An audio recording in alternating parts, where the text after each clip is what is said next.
മഹാദേവൻ നേരെ പോയത് അവർ താമസിച്ച ഹോട്ടലിലേക്കാണ്. ഗോപാലകൃഷ്ണനെ രക്ഷപ്പെടുത്തി എന്ന വിവരം കാന്തയെ അറിയിക്കാനുള്ള തിരക്കിൽ അവൻ ഓടി വരികയായിരുന്നു. കയ്യിലുണ്ടായിരുന്ന സ്പെയർ കീ ഉപയോഗിച്ച് ഡോറ് തുറന്ന് അകത്തേക്ക് കയറിയതും അവൻ ഞെട്ടിപ്പോയി. അവിടെ പേടിച്ചരണ്ടിരിക്കുകയാണ് കാന്തി. അവനെ കണ്ടതും അവൾ പൊട്ടിക്കരഞ്ഞു. എവിടെ പോയിരിക്കായിരുന്നു ഇത്രയും സമയം? എന്നോട് വെറുപ്പാണെന്നറിയാം. എന്റെ അച്ഛന് എന്ത് പറ്റിയെന്നറിയാതെ നീറുകയാണ് എന്റെ മനസ്സ്. അതിനിടയ്ക്ക് പരിചയമില്ലാത്ത ഈ സ്ഥലത്ത് എന്നെ തനിച്ചാക്കി ഇതെങ്ങോട്ട് പോയതാ? മനസ്സിലെ ദേഷ്യം അന്യസ്ഥലത്ത് വന്നാണോ കാണിക്കുന്നത്? ഒരു വാശിയുടെ പേരിൽ നടന്നതാണ് നമ്മുടെ കല്യാണമെന്ന് എനിക്ക് നന്നായി അറിയാം. ഇപ്പോൾ എല്ലാവർക്കും മനസ്സിലായ സ്ഥിതിക്ക് എന്നെ ഉപേക്ഷിച്ചാലും ഒരു പ്രശ്നവുമില്ല. അവൾ വളരെ വികാരഭരിതയായി അവനെ നോക്കിക്കൊണ്ട് പറഞ്ഞു. അവളുടെ വാക്കുകൾ കേട്ട് ഒരു ചെറുപുഞ്ചിരിയോടെ കൈകൾ മാറിൽ കെട്ടിക്കൊണ്ട് നിൽക്കുകയാണ് അവൻ. കഴിഞ്ഞോ നിന്റെ കണ്ണീരും കൈയും? അവനൊരു കുസൃതിയോടെ അവളുടെ കണ്ണുകളിലേക്ക് നോക്കിക്കൊണ്ട് പറഞ്ഞു. എന്താ സർ, എന്നെ നോക്കി പരിഹസിക്കുകയാണോ? അവൾ വർദ്ധിച്ച സങ്കടത്തോടെ പറഞ്ഞു. മഹിയേട്ടൻ പോയി ഇപ്പൊ സാറായി അല്ലേ? ആ, അതെന്തെങ്കിലും ആകട്ടെ എന്റെ പൊന്നോ, ഞാൻ പരിഹസിച്ചതൊന്നുമല്ല. ഡിവോഴ്സ് ചെയ്യുന്നതും പിരിയുന്നതുമല്ല നമുക്ക് വീട്ടിൽ ചെന്നിട്ട് തീരുമാനിക്കാം. ഏതായാലും താൻ എന്റെ കൂടെ ഇപ്പോൾ ഒരു സ്ഥലം വരെ വരണം. അത്യാവശ്യമാണ്, നമുക്ക് അങ്ങോട്ട് പോകണം. ഇപ്പൊ തന്നെ പോകണം. എവിടേക്ക്?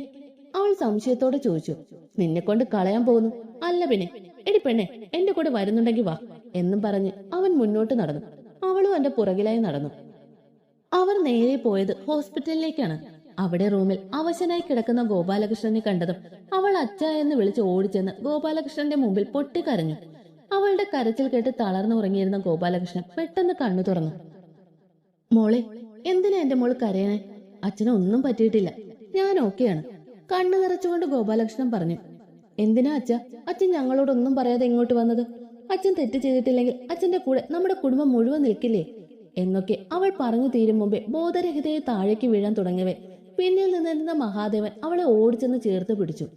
അയ്യോ, എന്റെ മോൾക്ക് എന്താ പറ്റിയേ എന്നും പറഞ്ഞുകൊണ്ട് ഗോപാലകൃഷ്ണൻ ഭയത്തോടെ കിടന്നിടത്ത് നിന്ന് എഴുന്നേക്കാൻ ശ്രമിച്ചു. ഒന്നുമില്ല അച്ഛ, അച്ഛൻ റെസ്റ്റ് എടുക്ക്. 2 ദിവസമായി അലച്ചിലായിരുന്നല്ലോ, അതിന്റെ ക്ഷീണമായിരിക്കും ഇവൾക്ക്. ഞാൻ കാന്തിയെ ഡോക്ടറെ കാണിക്കട്ടെ എന്നും പറഞ്ഞ് അവൻ കാന്തിയെ കോരിയെടുത്ത് മുറിയുടെ പുറത്തേക്ക് ഇറങ്ങി. അപ്പോഴേക്കും 2 സിസ്റ്റർമാർ ഒരു സ്ട്രെച്ചർ തള്ളിക്കൊണ്ട് വന്നിരുന്നു. അവൻ കാന്തിയെ അതിലേക്ക് കിടത്തി. പെട്ടെന്ന് തന്നെ അവർ അവളെ കാഷ്വാലിറ്റിയിൽ എത്തിച്ചു. കുറച്ചു സമയത്തെ പരിശോധനയ്ക്ക് ശേഷം മഹാദേവനെ ഡോക്ടർ തന്റെ റൂമിലേക്ക് വിളിപ്പിച്ചു. സൂര്യകാന്തി, 26 വയസ്സ് അല്ലേ? അതെ ഡോക്ടർ. മഹാദേവൻ പുഞ്ചിരിച്ചുകൊണ്ട് മറുപടി പറഞ്ഞു. നിങ്ങൾ ആരാണ് സൂര്യകാന്തിയുടെ?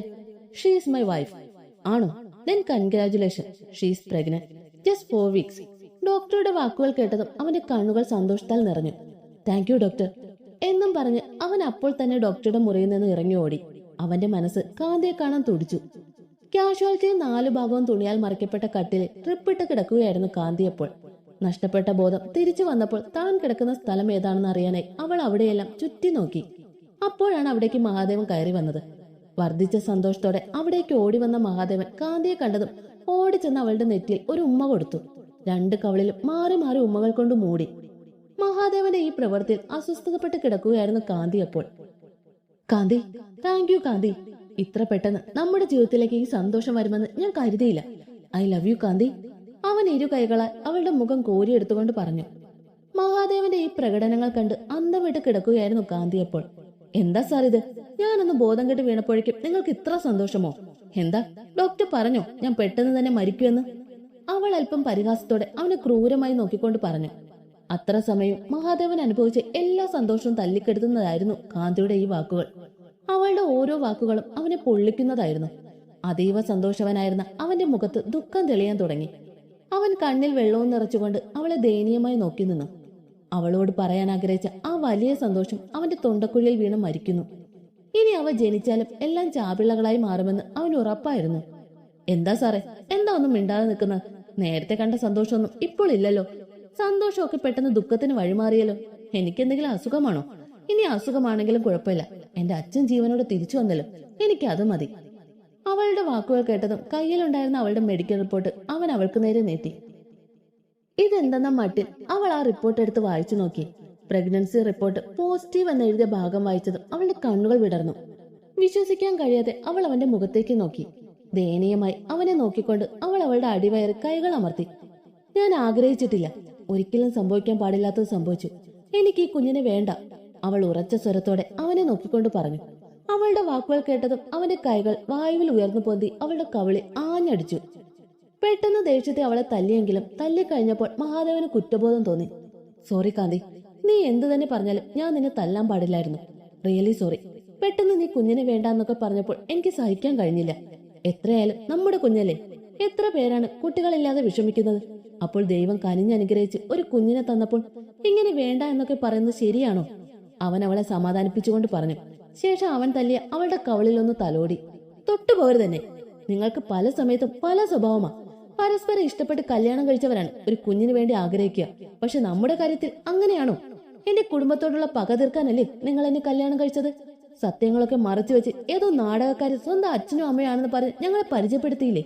കല്യാണം കഴിഞ്ഞ് സത്യത്തെ എന്നെ കൊല്ലാക്കൊല ചെയ്യാനല്ലേ നിങ്ങൾ ഫിൻലാൻഡിലേക്ക് കൊണ്ടുപോയത്? അവിടെ വെച്ച് നിങ്ങൾ എനിക്ക് തന്ന ഓരോ മുറിവും ഇപ്പോഴും എന്റെ മനസ്സിലുണ്ട്.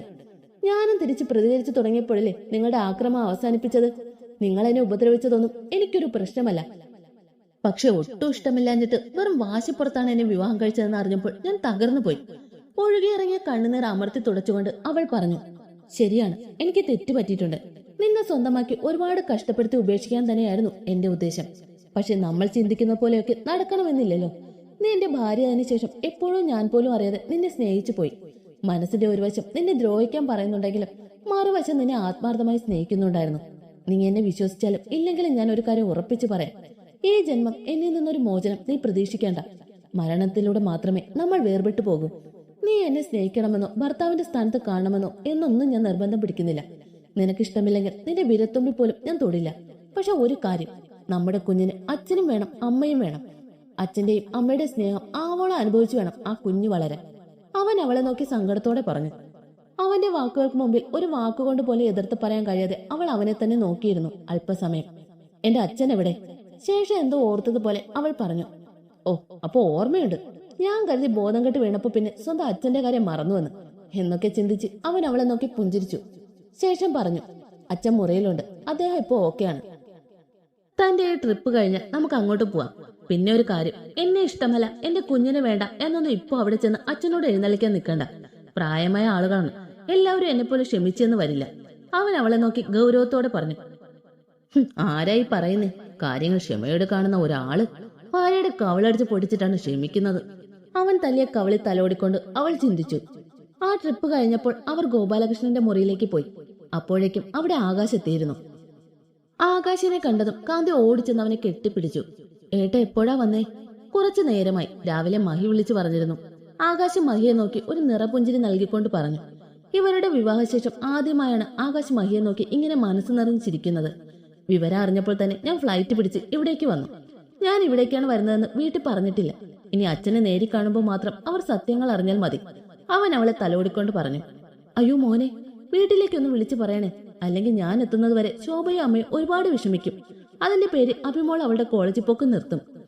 ആണോ? അമ്മയും മുത്തശ്ശിയും വിഷമിക്കുന്നതിൽ അച്ഛന് ഇത്രയ്ക്ക് സങ്കടം ഉണ്ടായിരുന്നു. എന്നിട്ടാണോ ഒരു ദുഷ്ടന് വേണ്ടി അച്ഛൻ എല്ലാ കുറ്റവും സ്വന്തം തലയിൽ ചുമന്നത്? ഞങ്ങളൊക്കെ അച്ഛനോട് പലവട്ടം ചോദിച്ചിട്ടും സ്വന്തം കൂട്ടുകാരനോടുള്ള ആത്മാർത്ഥത കൊണ്ട് അച്ഛൻ സത്യം പറയാൻ കൂട്ടാക്കിയില്ലല്ലോ. എന്നിട്ട് വീട്ടിൽ നിന്നും ആരോടും പറയാതെ ഇങ്ങോട്ടേക്ക് പോന്നു. അത്രമാത്രം ആത്മാർത്ഥമായി കൂട്ടുകാരനെ സ്നേഹിച്ചു. എന്നിട്ട് അവസാനം എന്തായി? അച്ഛൻ ഹോസ്പിറ്റലിലുമായി. ഈ മഹിയുടെ അച്ഛനും വന്നില്ലായിരുന്നെങ്കിൽ അച്ഛൻ ഇപ്പൊ ജീവനോടെ ഉണ്ടാകുമായിരുന്നു. ഒരു തെളിവ് പോലും ബാക്കി വെക്കാതെ അച്ഛനെ എന്നേക്കുമായി ഈ ഭൂമിയിൽ നിന്ന് തുടച്ചു മാറ്റിയനെ ആ ദുഷ്ടൻ. ആകാശ് ദേഷ്യത്തോടെ വിറച്ചുകൊണ്ട് പറഞ്ഞു. മകനോട് ഒരു മറുപടിയും പറയാൻ കഴിയാതെ ഗോപാലകൃഷ്ണൻ നെടുവീർപ്പോടെ ഇരുന്നു. മതി ആകാശേ, അച്ഛനോട് ഇനിയൊന്നും പറയണ്ട. ഇത്ര നാൾ വിശ്വസിച്ച സ്വന്തം കൂട്ടുകാരൻ ഒരു കരുണയില്ലാതെ ചതിച്ചതിന്റെ ആഘാതം അച്ഛന് നല്ലതുപോലെ ഉണ്ട്. ഇനി പഴയ കാര്യങ്ങൾ പറഞ്ഞ് അച്ഛനെ വിഷമിപ്പിക്കേണ്ട. മഹി ആകാശിനെ സമാധാനിപ്പിച്ചുകൊണ്ട് പറഞ്ഞു. അല്ല മഹി, ആ ശേഖരനെ എന്താ ചെയ്തത്? പോലീസിൽ ഏൽപ്പിച്ചോ? ആകാശ് ആകാംക്ഷയോടെ ചോദിച്ചു. ആകാശിന്റെ വാക്കുകൾ കേട്ടതും മഹാദേവൻ ഉറക്കെ പൊട്ടിച്ചിരിച്ചു. പോലീസും പോലീസ് സ്റ്റേഷനും കോടതിയും എല്ലാം ആമ്പുങ്ങൾ തറവാട്ടുകാർക്കില്ല. ഞങ്ങൾ തന്നെയാണ് ശിക്ഷകൾ വിധിക്കുന്നതും നടപ്പിലാക്കുന്നതും. ക്രൂരമായ ചിരിയോടെ മഹാദേവൻ പറഞ്ഞു. അപ്പോൾ അവന്റെ കണ്ണിൽ ചുവപ്പുരാശി പടർന്നിരുന്നു. യഥാർത്ഥത്തിൽ അവനപ്പോൾ ഒരു ചെകുത്താനായി മാറി. അല്ല മഹി, നമ്മൾ എന്തെങ്കിലും ചെയ്താൽ അത് പുറത്തറിയില്ലേ? ശേഖരന്റെ ഫാമിലി അയാളെപ്പറ്റി അന്വേഷിക്കില്ലേ? ആ അന്വേഷണം നമ്മളിലേക്ക് വരില്ലേ? ആകാശ് അല്പം ഭയത്തോടെ ചോദിച്ചു. എന്തന്വേഷണം? നിങ്ങളെപ്പോലുള്ളവർക്കുള്ളതാണ് ഈ പോലീസും കോടതിയും ഒക്കെ. ഞങ്ങൾക്കതിന്റെ ആവശ്യമില്ല. ഒരന്വേഷണവും വരില്ല. കാരണം ശേഖരൻ ഇപ്പോൾ നിയന്ത്രണം വിട്ട കാർ കുക്കയിലേക്ക് വീണു മരണപ്പെട്ട വിവരം ഈ നാട് മുഴുവൻ പടർന്നിരിക്കുകയാണ്. ശേഖരന്റെ ബോഡി തപ്പി അന്വേഷണം തുടങ്ങിയിട്ട് മണിക്കൂറുകളായി. ഇവിടുത്തെ പോലീസ് ഒരുപാട് അന്വേഷിക്കും. ഒരുപാട് തിരഞ്ഞ് ബോഡി കാണാതാകുമ്പോൾ അവർ നിർത്തും. പക്ഷെ തെളിവിനായി ശേഖരന്റെ ചെരുപ്പും ഫോണും പേഴ്സുമെല്ലാം അവൾ സംഭവ സ്ഥലത്ത് നിന്ന് കണ്ടെത്തി കഴിഞ്ഞു. ക്രൂരമായി ചിരിച്ചുകൊണ്ട് മഹാദേവൻ പറഞ്ഞു. കാന്തിയാണെങ്കിൽ മഹിയുടെ കണ്ണിലേക്ക് ഇമ വെട്ടാതെ നോക്കിക്കൊണ്ടിരിക്കുകയായിരുന്നു. അപ്പോൾ അവന്റെ കണ്ണിൽ പ്രതികാരത്തിന്റെ അഗ്നി ആളിക്കത്തുന്നത് അവൾക്ക് കാണാമായിരുന്നു. മഹാദേവന്റെ വാക്കുകൾ കേട്ടത് വിശ്വസിക്കാൻ കഴിയാത്ത രീതിയിൽ ഇരിക്കുകയാണ് ഗോപാലകൃഷ്ണൻ. അപ്പോൾ നിങ്ങൾ ശേഖരനെ കൊന്നു? ഇനി എന്തെങ്കിലും അയാളുടെ ബോഡി കണ്ടെത്തിയാൽ നമ്മൾ പെടില്ലേ? ആകാശ് സംശയത്തോടെ ചോദിച്ചു. എന്റെ ആകാശേ, ഇത്രയ്ക്ക് സംശയിക്കേണ്ട ഒരു കാര്യവുമില്ല. നിങ്ങളൊക്കെ ഇത് ആദ്യമായി കാണുന്നത് കൊണ്ടാണ് ഇത്രയ്ക്ക് പേടി. ഞാനൊക്കെ ജനിച്ചപ്പോൾ മുതൽ എന്റെ വീട്ടിൽ ഈ കൊല്ലും കൊലയും എല്ലാം സാധാരണയായിരുന്നു. ഇതുവരെയായിട്ടും ഒരു പോലീസ് കുഞ്ഞു പോലും എന്റെ വീട്ടിലേക്ക് അന്വേഷിച്ചു വന്നിട്ടില്ല. പാമ്പുങ്ങൾ തറവാട്ട് പറമ്പ് കുഴിച്ച കാണാം പലരുടെയും കുഴിച്ചുമൂടിയതിന്റെ അവശിഷ്ടങ്ങൾ. മഹാദേവൻ ആർത്തു ചിരിച്ചുകൊണ്ട് പറഞ്ഞു. മഹാദേവന്റെ ആ സംസാരം മറ്റുള്ളവരെ പേടി ഉണർത്തി. എന്താ മോളെ നിനക്ക് പറ്റി? നിന്റെ തലകറക്കമൊക്കെ മാറിയോ? വിഷയം മാറ്റാൻ വേണ്ടി ഗോപാലകൃഷ്ണൻ പറഞ്ഞു. മാറിയച്ച, ഇപ്പൊ സുഖമായി. അവൾ അയാളെ നോക്കി പതുക്കെ പുഞ്ചിരിച്ചുകൊണ്ട് പറഞ്ഞു. നിനക്ക് തല കറങ്ങിയോ? എന്താ കാന്തി കാര്യം? നീ രാവിലെ ഭക്ഷണം കഴിച്ചില്ലേ? ആകാശ് വെപ്രാളത്തോടെ ചോദിച്ചു. അതിന് മറുപടിയൊന്നും കാന്തി ആകാശിനോട് പറഞ്ഞില്ല. പകരം മഹിയുടെ മുഖത്തേക്ക് നോക്കിയിരുന്നു. ഇവളെന്തിനാ എന്നെ നോക്കണേ? ഇവൾക്ക് ഇവളുടെ സ്വന്തം ആങ്ങളയോട് സത്യം പറഞ്ഞുകൂടെ? ഇതൊക്കെ എത്ര നാൾ മറച്ചു വെക്കാൻ കഴിയും? കാന്തി തന്നെ നോക്കുന്ന കണ്ട് അവൻ ചിന്തിച്ചു. ചോദിച്ചതിനൊന്നും കാന്തി ഒരു മറുപടിയും പറയാത്തതിന് ആകാശ് പിന്നെ മഹിയോട് ചോദിച്ചു. എന്താ എന്താ അളിയ കാര്യം? എന്താ കാന്തി ഒന്നും പറയാത്തെ? ഒന്നുമില്ലടാ, കാന്തിക്ക് ഒന്നുമില്ല. സാധാരണ സ്ത്രീകൾക്കുണ്ടാകുന്നതാ ഇത്. ലോകത്ത് സർവ്വസാധാരണമാണ്. അവൻ ആകാശിനെ നോക്കി പുഞ്ചിരിച്ചുകൊണ്ട് പറഞ്ഞു. അതെന്താ അസുഖം? ആകാശ് തല ചൊറിഞ്ഞുകൊണ്ട് ചിന്തിച്ചു. എന്റെ പൊന്നളിയാ ആകാശേ, അധികം ആലോചിച്ച് നിന്റെ തല പൊണ്ണാക്കണ്ട. വേറൊന്നുമല്ല, നീ ഒരു അമ്മാവനാകാൻ പോകുന്നു, അത്ര തന്നെ. അവൻ ഇടം കണ്ടിട്ട് കാന്തിയെ നോക്കിക്കൊണ്ട് പറഞ്ഞു. അവളാണെങ്കിൽ അപ്പോൾ ഒന്നും മിണ്ടാതെ താഴേക്ക് നോക്കിയിരിക്കുകയാണ്. മുഖത്തൊരു സന്തോഷവുമില്ല. ആണോ? കൺഗ്രാജുലേഷൻ മയ്യേട്ടാ. അങ്ങനെ നമ്മുടെ വീട്ടിൽ ഒരു കുഞ്ഞുണ്ടാവാൻ പോകുന്നു. ഞാൻ അമ്മാവനാകാൻ പോകുന്നു. അച്ഛൻ മുത്തശ്ശനാകാൻ പോകുന്നു. അവൻ ഗോപാലകൃഷ്ണനെ നോക്കിക്കൊണ്ട് പറഞ്ഞു. ഈ സന്തോഷ വാർത്ത അറിഞ്ഞ് ഗോപാലകൃഷ്ണന്റെ കണ്ണുകൾ ഈറനായി. അയാൾ സന്തോഷത്തോടെ മകളെ നോക്കി. കാന്തിയുടെ മുഖത്ത് അപ്പോഴും ദുഃഖം തന്നെയായിരുന്നു. എന്താ മോളെ, നിനക്ക് വയ്യേ? നിന്റെ മുഖം എന്താ വാടിയിരിക്കുന്നത്? കാന്തിയുടെ മുഖത്തെ ദുഃഖം കണ്ട് ഗോപാലകൃഷ്ണൻ ചോദിച്ചു. ഒന്നുമില്ല അച്ഛാ, ചെറിയൊരു ക്ഷീണം. അവൾ ചെറുപുഞ്ചിരിയോടെ പറഞ്ഞു. എന്റെ മോളെ, ഇനി എപ്പോഴും സന്തോഷമായിരിക്കണം. നല്ല ആഹാരം കഴിക്കണം, നല്ല പുസ്തകങ്ങൾ വായിക്കണം, മനസ്സ് എപ്പോഴും ഹാപ്പി ആയിരിക്കണം. ഒന്നിനെ പറ്റി ആലോചിച്ച് വിഷമിക്കരുത്. അതുപോലെ നല്ലോണം ശ്രദ്ധിക്കണം. ഗോപാലകൃഷ്ണൻ മകളെ ഉപദേശിച്ചു. വർദ്ധിച്ച സന്തോഷത്തോടെയുള്ള ഗോപാലകൃഷ്ണന്റെ വാക്കുകൾ കേട്ടപ്പോൾ അവൾക്ക് മനസ്സിന് അല്പം ആശ്വാസം തോന്നി. അത്രയും സമയം കഴിഞ്ഞുപോയ സംഭവങ്ങളെ ഓർത്ത് ഗോപാലകൃഷ്ണൻ ദുഃഖിതനായിരുന്നു. എന്നാൽ മകൾക്കൊരു കുഞ്ഞുണ്ടാകാൻ പോകുന്നു എന്ന വാർത്ത അറിഞ്ഞതും അയാളുടെ മനസ്സിലെ ദുഃഖമെല്ലാം എങ്ങോട്ടോ പോയി. അച്ഛന്റെ സന്തോഷം കണ്ടതും കാന്തിയുടെ മനസ്സിലും സന്തോഷം നിറഞ്ഞു. അവളുടെ ചുണ്ടിൽ ചെറു പുഞ്ചിരി വിരിയാൻ തുടങ്ങി. ആ പുഞ്ചിരിയോട് കൂടി അവൾ മഹാദേവനെ നോക്കിയതും അവനൊരു കള്ളച്ചിരിയോടെ അവളെ നോക്കി തന്റെ ഒരു കണ്ണിറുക്കി കാണിച്ചു. അന്ന് തന്നെ ഗോപാലകൃഷ്ണനെ ഡിസ്ചാർജ് ആക്കി. അന്നത്തെ ഫ്ലൈറ്റിന് അവർ 4 പേര് തിരുവനന്തപുരത്തേക്ക് തിരിച്ചു. ശോഭയോടും മുത്തശ്ശിയോടും അഭിരാമിയോടും എല്ലാം സത്യങ്ങൾ പറഞ്ഞത് മഹാദേവനായിരുന്നു. സത്യങ്ങൾ തിരിച്ചറിഞ്ഞ ശോഭ ജീവനതുല്യ സ്നേഹിച്ച ഭർത്താവിനെ സംശയിച്ചതോർത്ത് ആർത്തു കരഞ്ഞു. മുത്തശ്ശിയുടെ അവസ്ഥ അതുതന്നെയായിരുന്നു. അന്ന് അക്ഷരം എന്ന ആ വീട്ടിൽ സന്തോഷം തിങ്ങി നിറഞ്ഞു. എല്ലാവരും കൂടി കളിത്തമാശകൾ പറഞ്ഞ് ഭക്ഷണം കഴിച്ചു. രാത്രി തന്റെ കാലിൽ എന്തോ തഴുകുന്ന പോലെ തോന്നിയതും ഗോപാലകൃഷ്ണൻ കണ്ണുകൾ തുറന്നു. തന്റെ കാലിൽ പിടിച്ച് ശബ്ദം ഉണ്ടാക്കാതെ ഏങ്ങിക്കരയുന്ന ശോഭയാണ് അയാൾ കണ്ടത്. എന്താ ശോഭയത്? താനെന്തിനാടോ കരയുന്നേ? അയാൾ എണീറ്റിരുന്നു കൊണ്ട് ചോദിച്ചു. പാപിയ ഞാൻ. ഇത്രയും വർഷം ഒരുമിച്ച് ജീവിച്ചിട്ടും ഞാൻ ഏട്ടനെ പൂർണ്ണമായും മനസ്സിലാക്കിയില്ല. എത്ര തെളിവുകൾ ഏട്ടനെതിരെ നിർത്തിയാലും ഏട്ടൻ ഒരു തെറ്റും ചെയ്യില്ല എന്ന് പറഞ്ഞ് ഞാൻ ഏട്ടന്റെ കൂടെ നിൽക്കണമായിരുന്നു. അത് ഞാൻ ചെയ്തില്ല. എന്നോട് ദേഷ്യമുണ്ടോ ഏട്ടന്? അവൾ കണ്ണീരോടെ ചോദിച്ചു. എന്റെ പൊന്നു ശോഭേ, നീ എന്താ സീരിയലിൽ അഭിനയിക്കുകയാണോ? പെട്ടെന്ന് അങ്ങനെയൊക്കെ കേട്ടപ്പോൾ നീ തെറ്റിദ്ധരിച്ചു പോയി. സ്വാഭാവികം. നമ്മൾ എല്ലാവരും മനുഷ്യരല്ലേ ശോഭേ? ചില സമയത്ത് ചില കള്ളങ്ങൾ നമുക്ക് സത്യമായി തോന്നും. അതുപോലെ ചില സത്യങ്ങൾ കള്ളമായും തോന്നും. ഇതോർത്താണോ നീ ഈ പാതിരാത്രി ഉറക്കം കളഞ്ഞ് ഇരുന്നിങ്ങനെ കരയുന്നത്? നമ്മുടെ എല്ലാ ദുഃഖങ്ങളും തീർന്നില്ലേ? കാന്തിമോളുടെ ഭർത്താവും വീട്ടുകാരും അത്ര മോശപ്പെട്ടവരൊന്നും അല്ല. അതുകൊണ്ടല്ലേ അവരെന്നെ രക്ഷിച്ചത്. പിന്നെ മഹാദേവന്റെ അനിയത്തിയുടെ സ്വഭാവം മാത്രമാണ് അല്പം പേടിക്കേണ്ടതുള്ളൂ. ഗോപാലകൃഷ്ണൻ ശോഭയെ സമാധാനിപ്പിച്ചുകൊണ്ട് പറഞ്ഞു. അന്നത്തെ ദിവസം അങ്ങനെ കഴിഞ്ഞുപോയി. പിറ്റേ ദിവസം തന്നെ മഹാദേവനും കാന്തിയും പാമ്പുങ്ങൽ തറവാട്ടിലേക്ക് തിരിച്ചുപോയി. കാന്തിക്ക് വിശേഷം ഉണ്ടെന്ന് അറിഞ്ഞത് കൃഷ്ണവേണി ഒഴികെ എല്ലാവർക്കും വലിയ സന്തോഷം ഉണ്ടായി.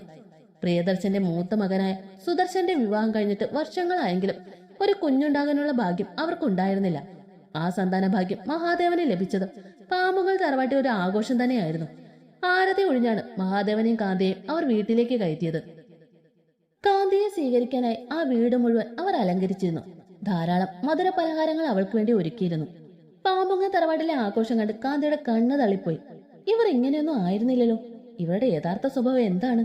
എന്നോട് ഈ കാണിക്കുന്ന സ്നേഹമൊക്കെ മറ്റൊരു ചതിയുടെ തുടക്കമാണോ? കാന്തി ചിന്തിച്ചുകൊണ്ടേയിരുന്നു. തറവാട്ടിലേക്ക് കുഞ്ഞവകാശി വരുന്ന സന്തോഷം എല്ലാവരുടെ മുഖത്തും ഉണ്ടായിരുന്നു. എന്നാൽ 2 കണ്ണുകൾ മാത്രം കാന്തിയുടെ അടിവയറിലേക്ക് തീക്ഷ്ണമായി നോക്കിക്കൊണ്ടിരുന്നു. വേണിയുടെ കണ്ണുകളായിരുന്നു അത്. അവളുടെ കണ്ണുകൾ പകയുടെ തീനാളങ്ങൾ എരിയുന്നുണ്ടായിരുന്നു. പക്ഷെ ആരും അത് ശ്രദ്ധിച്ചില്ല. മഹാദേവനെയും കാന്തിയെ അവർ സന്തോഷപൂർവ്വം സ്വീകരിച്ചിരുത്തി. പ്ലേറ്റുകളിൽ നിറച്ചു വെച്ചിരുന്ന ഒരു പ്ലേറ്റിൽ നിന്ന് ഒരു ഈന്തപ്പഴത്തിന്റെ ലഡു എടുത്ത് പ്രിയദർശൻ കാന്തിക്ക് നേരെ നീട്ടി. ഇതെന്താ അത്ഭുതം എന്ന മട്ട് കാന്തി അല്പം ഭയത്തോടെ അയാളെ നോക്കി. കഴിക്കും മോളെ, ഈന്തപ്പഴം ബ്ലഡ് ഉണ്ടാകാൻ വളരെ നല്ലതാണ്. അവളുടെ ചുണ്ടിന് നേരെ ലഡു നീട്ടിക്കൊണ്ട് പ്രിയദർശൻ പറഞ്ഞു. ഇയാൾക്ക് ഇങ്ങനെ ഒരു മുഖമുണ്ടോ? ഇത് ശരിക്കും സന്തോഷിച്ചു തരുന്നതാണോ എന്നൊക്കെ ചിന്തിച്ച് അവൾ ആ ലഡു വാങ്ങി. എന്നാൽ കഴിക്കാൻ മടിച്ചുകൊണ്ട് ആ ലഡു കയ്യിൽ തന്നെ വെച്ചു. എന്താ കാന്തി ലഡു കഴിക്കാത്തത്? കഴിക്കാതെ കയ്യിൽ തന്നെ വെച്ചിരിക്കുന്ന ലഡുവിലേക്ക് നോക്കി അവൾക്ക് മാത്രം കേൾക്കാൻ പാകത്തിന് മഹാദേവൻ ചോദിച്ചു. ഇയാളുടെ അച്ഛനല്ലേ തന്നത്, എങ്ങനെ വിശ്വസിച്ച് കഴിക്കും? നിങ്ങളൊക്കെ പാമ്പുകളല്ലേ, എപ്പോഴാണ് തിരിഞ്ഞുകൊത്തുക എന്നറിയില്ല. അവന് മാത്രം കേൾക്കാൻ പാകത്തിന് അവളും മറുപടി പറഞ്ഞു. എന്താ മക്കളെ, നിങ്ങൾക്ക് 2 പേർക്കും ഇടയിൽ ഒരു സ്വകാര്യം? അല്ല തമാശയും മറ്റുമാണെങ്കിൽ അല്പം ഉറക്കെ പറയേ, ഞങ്ങളും കേൾക്കട്ടെ. അവരെ നോക്കിക്കൊണ്ട് പ്രിയദർശൻ പറഞ്ഞു. ഒന്നുമില്ല അച്ഛാ, അവൾ താഴേക്ക് നോക്കിക്കൊണ്ട് പറഞ്ഞു. മോളെ കാന്തി, എനിക്ക് ആദ്യമായി ഒരു പേരക്കുട്ടിയെ തരുന്നത് നീയാണ്. നിനക്കാണ് ഈ വീട്ടിൽ 1ാം സ്ഥാനം. പറ മോളെ, നിനക്ക് എന്ത് ആഗ്രഹമുണ്ടെങ്കിൽ ഞാൻ അത് സാധിച്ചു തരും. പ്രിയദർശൻ സന്തോഷത്തോടെ പറഞ്ഞു. മോളോ? ഇയാൾക്ക് ഇങ്ങനെയൊക്കെ വിളിക്കാൻ അറിയുമോ എന്നൊക്കെ ചിന്തിച്ച് അവൾ പ്രിയദർശനെ ഒന്ന് നോക്കി. ആലോചിച്ചു നിൽക്കാതെ ആഗ്രഹം എന്തെങ്കിലും ഉണ്ടെങ്കിൽ പറ മോളെ. പ്രിയദർശൻ പിന്നെയും ചോദിച്ചു. ആഗ്രഹം പറയാം, പക്ഷെ ഞാൻ പറയുന്ന ആഗ്രഹം എനിക്ക് സാധിച്ചു തരണം. അതെന്ത് വർത്തമാന മോളെ? നീ പറയണത് ഈ ആകാശത്തിന് കീഴിലുള്ള ഏതാഗ്രഹവും ഞാൻ സാധിച്ചു തരും. പ്രിയദർശൻ ഉറപ്പ് നൽകി. മഹാദേവൻ അടക്കം എല്ലാവരും കാന്തി എന്താണ് പറയാൻ പോകുന്നതെന്നറിയാൻ അവളെ തന്നെ നോക്കി നിന്നു.